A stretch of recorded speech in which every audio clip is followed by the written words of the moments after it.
Late last night and early today, at my direction, the United States Armed Forces conducted an extraordinary military operation in the capital of Venezuela. Overwhelming American military power, air, land, and sea, was used to launch a spectacular assault. And it was an assault like people have not seen since World War II. It was a force against a heavily fortified military fortress in the heart of Caracas to bring outlaw dictator Nicolás Maduro to justice. This was one of the most stunning, effective, and powerful displays of American military might and competence in American history. And if you think about it, we've done some other good ones, like the attack on Soleimani, the attack on al-Baghdadi, and the obliteration and decimation of the Iran nuclear sites just recently in an operation known as Midnight Hammer. All perfectly executed and done. No nation in the world could achieve what America achieved yesterday, or frankly, in just a short period of time. All Venezuelan military capacities were rendered powerless as the men and women of our military, working with U.S. law enforcement, successfully captured Maduro in the dead of night. It was dark. The lights of Caracas were largely turned off due to a certain expertise that we have. It was dark, and it was deadly. But captured along with his wife, Celia Flores, both of whom now face American justice. Maduro and Flores have been indicted in the Southern District of New York, it's Jay Clayton, for their campaign of deadly narco-terrorism against the United States and its citizens. I want to thank the men and women of our military who achieved such an extraordinary success overnight with breathtaking speed, power, precision, and competence. You rarely see anything like it. You've seen some raids in this country that didn't go so well. They were an embarrassment. If you look back to Afghanistan, or if you look back to the Jimmy Carter days, they were different days. We're a respected country again, maybe like never before. These highly trained warriors, operating in collaboration with U.S. law enforcement, caught them in a very ready position. They were waiting for us. They knew we had many ships out in the sea. We're just sort of waiting. They knew we were coming. So they were in a ready, what's called a ready position. But they were completely overwhelmed and very quickly incapacitated. If you would have seen what I saw last night, you would have been very impressed. I'm not sure that you'll ever get to see it, but it was an incredible thing to see. Not a single American service member was killed, and not a single piece of American equipment was lost. We had many helicopters, many planes, many people involved in that fight. But think of that, not one piece of military equipment was lost, not one service member was, more importantly, killed. The United States military is the strongest and most fearsome military on the planet by far, with capabilities and skills our enemies can scarcely begin to imagine. We have the best equipment anywhere in the world. There's no equipment like what we have, and you see that even if you just look at the boats. You know, we've knocked out 97% of the drugs coming in by sea. 90%. Each boat kills on average 25,000 people. We knocked out 97%. And those drugs mostly come from a place called Venezuela. We're going to run the country until such time as we can do a safe, proper, and judicious transition. So We don't want to be involved with having somebody else get in, and we have the same situation that we had for the last long period of years. So we are going to run the country until such time as we can do a safe, proper, and judicious transition. And it has to be judicious, because that's what we're all about. We want peace, liberty, and justice for the great people of Venezuela, and that includes many from Venezuela that are now living in the United States and want to go back to their country. It's their homeland. We can't take a chance that somebody else takes over Venezuela that doesn't have the good of the Venezuelan people in mind. We've had decades of that. We're not going to let that happen. We're there now, and what people don't understand, but they understand as I say this, we're there now, but we're going to stay until such time as the proper transition can take place. So we're going to stay until such time as we're going to run it, essentially, until such time as a proper transition can take place. As everyone knows, the oil business in Venezuela has been a bust, a total bust, for a long period of time. They were pumping almost nothing by comparison to what they could have been pumping and what could have taken place. We're going to have our very large United States oil companies, the biggest anywhere in the world, go in, spend billions of dollars, fix the badly broken infrastructure, the oil infrastructure, and start making money for the country. And we are ready to stage a second and much larger attack if we need to do so. So we were prepared to do a second wave if we needed to do so. We actually assumed that a second wave would be necessary, but now it's probably not. The first wave, if you'd like to call it that, the first attack was so successful, we probably don't have to do a second, but we're prepared to do a second wave, a much bigger wave, actually. This was pinpoint, but we have a much bigger wave that probably won't have to do. This partnership of Venezuela with the United States of America, a country that everybody wants to be involved with because of what we were able to do and accomplish, will make the people of Venezuela rich, independent, and safe. And it will also make the many, many people from Venezuela that are living in the United States extremely happy. They suffered. They suffered. So much was taken from them. They're not going to suffer anymore. The illegitimate dictator Maduro was the kingpin of a vast criminal network responsible for trafficking colossal amounts of deadly and illicit drugs into the United States.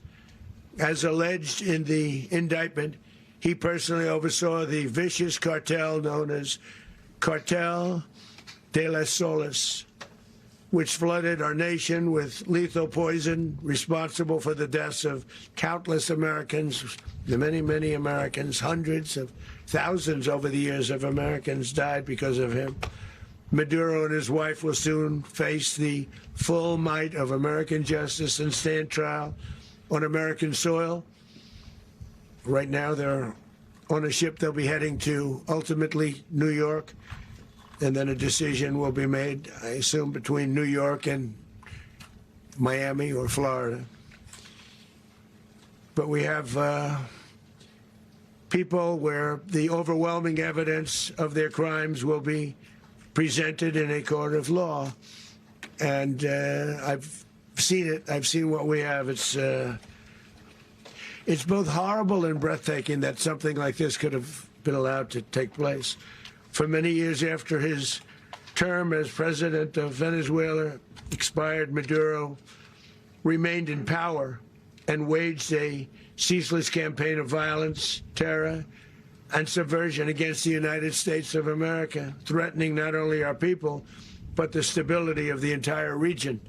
And you all saw it. In addition to trafficking gigantic amounts of illegal drugs that inflicted untold suffering and human destruction all over the country, all over, in particular, the United States, Maduro sent savage and murderous gangs, including the bloodthirsty prison gang Tren de Aragua, to terrorize American communities nationwide, and he did indeed.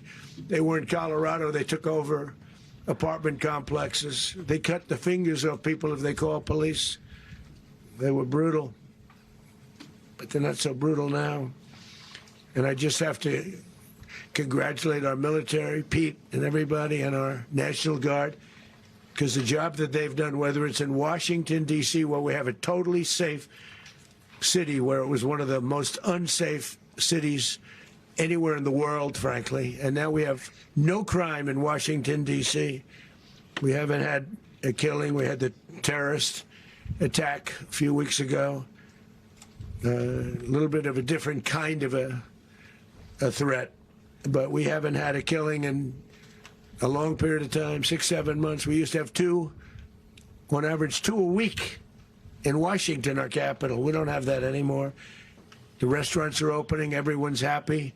They're going, they're walking their daughters, they're walking their children, their wives. They walk to restaurants. Restaurants are opening all over Washington, D.C.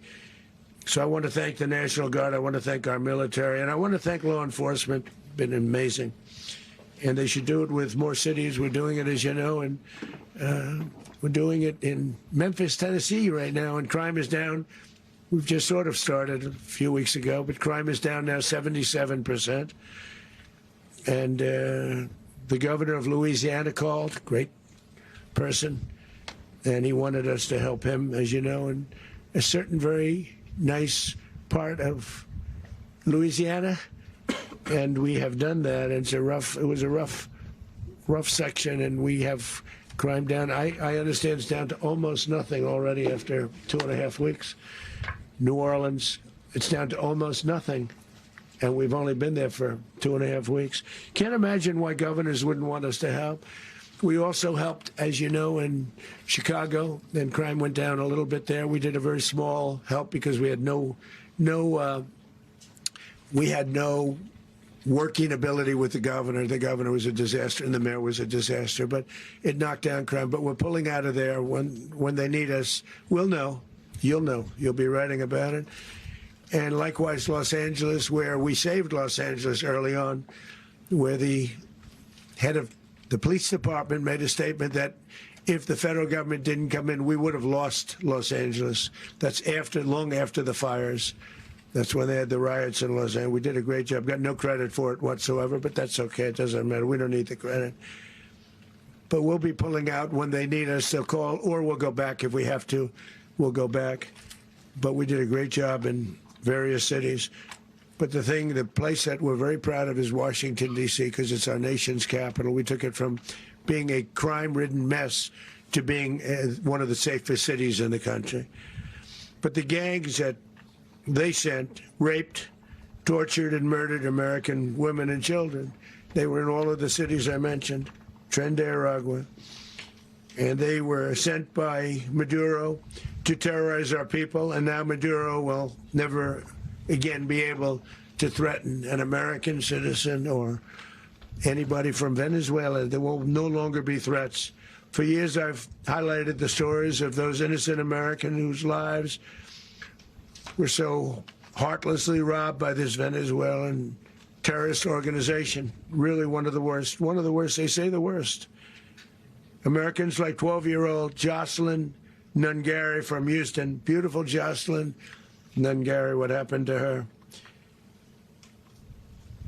They, as you know, they kidnapped, assaulted, and murdered by Tren de Aragua animals. They murdered Jocelyn and left her dead under the bridge. There was a bridge that will never be the same to so many people after seeing what happened. As I've said many times, the Maduro regime emptied out their prisons, sent their worst and most violent monsters into the United States to steal American lives. And they came from mental institutions and insane asylums. They came from prisons and jails. The reason I say both, they sound similar. Actually, prisons a little bit more hostile, a little bit tougher. A mental institution isn't as tough as an insane asylum, but we got them both. They sent from their mental institutions. They sent from their jails, prisons. They were drug dealers. They were drug kingpins. They sent everybody bad into the United States, but no longer. And we have now a border where nobody gets through. In addition, Venezuela unilaterally seized and sold American oil, American assets, and American platforms, costing us billions and billions of dollars. They did this a while ago, but we never had a president that did anything about it. They took all of our property. It was our property. We built it. And we never had a president that decided to do anything about it. Instead, they fought wars that were 10,000 miles away. We built Venezuela oil industry with American talent, drive, and skill, and the socialist regime stole it from us during those previous administrations, and they stole it through force. This constituted one of the largest thefts of American property in the history of our country. Considered the largest theft of property in the history of our country. Massive oil infrastructure was taken like we were babies, and we didn't do anything about it. I would have done something about it. America will never allow foreign powers to rob our people or drive us back into and out of our own hemisphere. That's what they did. Furthermore, under the now deposed dictator Maduro, Venezuela was increasingly hosting foreign adversaries in our region and acquiring menacing offensive weapons that could threaten U.S. interests and lives. And they used those weapons last night. Potentially in league with the cartels operating along our border. All of these actions were in gross violation of the core principles of American foreign policy, dating back more than 2 centuries, and not anymore. All the way back, it dated to the Monroe Doctrines, and the Monroe Doctrine is a big deal, but we've superseded it by a lot, by a real lot. They now call it the Monroe Document. I don't know. It's Monroe Doctrine. We sort of forgot about it. It was very important, but we forgot about it. We don't forget about it anymore. Under our new national security strategy, American dominance in the Western Hemisphere will never be questioned again. Won't happen. So just in concluding, for decades, other administrations have neglected or even contributed to these growing security threats in the Western Hemisphere. Under the Trump administration, we are reasserting American power in a very powerful way in our home region. And our home region is very different than it was just a short while ago. The future will be, and we did this in my first term. We had great dominance in my first term, and we have far greater dominance right now. Everyone's coming back to us. The future will be determined by the ability to protect commerce and territory and resources that are core to national security. These are core to our national security. Just like tariffs are, they've made our country rich, and they've made our national security stronger than ever before. But these are the iron laws that have always determined global power. And we're going to keep it that way. We will secure our borders. We will stop the terrorists. We will crash the cartels, and we will defend our citizens against all threats, foreign and domestic. Other presidents may have lacked the courage or whatever to defend America, but I will never allow terrorists and criminals to operate with impunity against the United States. This extremely successful operation should serve as warning to anyone who would threaten American sovereignty or endanger American lives. Very importantly, the embargo on all Venezuelan oil remains in full effect. The American Armada remains poised in position, and the United States retains all military options until United States demands have been fully met and fully satisfied. All political and military figures in Venezuela should understand what happened to Maduro can happen to them, and it will happen to them if they aren't just fair, even to their people. The dictator and terrorist Maduro is finally gone in Venezuela. People are free. They're free again. It's been a long time for them, but they're free. America is a safer nation. This morning, it's a prouder nation this morning because it didn't allow this horrible person and this country that was doing very bad things to us. It didn't allow it to happen. And the Western Hemisphere is right now a much safer place to be. So I want to thank everybody for being here. I want to thank General Raisin Kane. He's a fantastic man. I've worked with a lot of generals. I worked with some I didn't like. I worked with some I didn't respect. I worked with some that just weren't good.